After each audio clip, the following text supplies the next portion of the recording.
In this video, I will go over how to set type specifically for an item such as a menu where there's a repetition of different formatted type one after another. The expectation is that you have watched the following videos already. Under instructional videos, or I probably provided you with the link as well, but if you go to menu project, there's first the overview of the menu, which will appear here by the time you're watching it. And then pertaining to text, there's 5 shorter videos on working with text in Illustrator that go over all of the stuff that you need to know before watching this video. So be sure you watch those first. And if you're ready, here we go. So the first thing is you do not want to use point text for items such as a menu. As you learned about in the other videos, point text is for more things like a poster. So the idea is that I would highly suggest that you first type out your menu in a Word program, a program such as Word, a word processing program.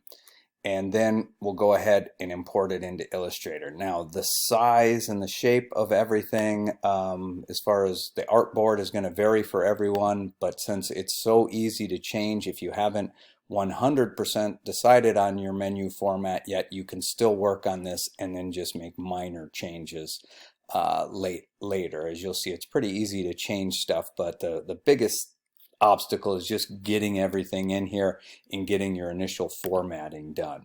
So I'll just stick with a very generic 8.5 by 11 inch artboard, click create, and then like I said, we are going to use area text. So we grab the text tool, we click, we drag, and we go to our Word document where we have all of our menu items, and we swipe across those, and then we'll do a copy and a paste. I don't know why this is going very slow here, but Command C if you're on a Mac, and then Command V on a Mac, otherwise should be Control, and that looks like all of it. Want to make sure all the text in here is selected, so Command A will do that, and then Command V to paste.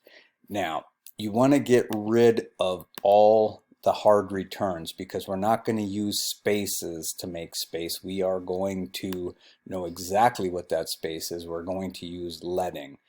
So you can just simply place the cursor in here and hit delete everywhere where there is a space. If you had a huge item, especially a huge item that you were provided by a client, you might want to use the search and replace feature, but for a small menu like this, this is fine. No need to complicate things. So I'll do that and get back. Now it doesn't hurt to at this time have done a little bit of experimenting with different typefaces and sizes to see what you think is going to work best for your menu. I'm going to give you a little bit of a presentation on how to set continuous reading text like the menu description items. But for now, what I'd do is I'd say we should probably focus on our medium sized things, which would be the listing of the food items themselves. Our biggest thing is going to be like appetizers, mains, and drinks. And let's just set all the type to that size. So let's pretend that I did some soul searching on these and I decided I was going to go with Helvetica. So I will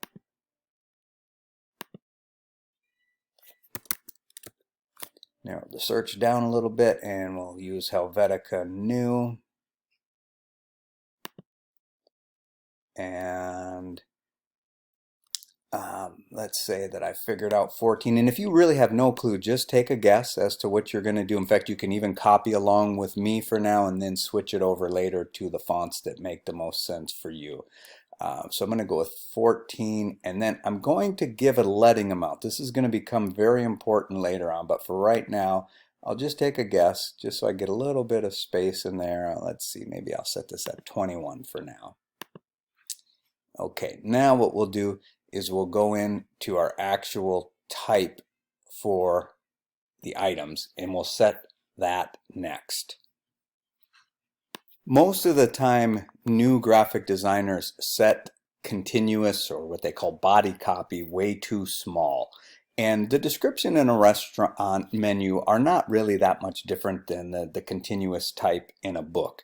So let me show you a shortcut for setting text to get you at a starting point.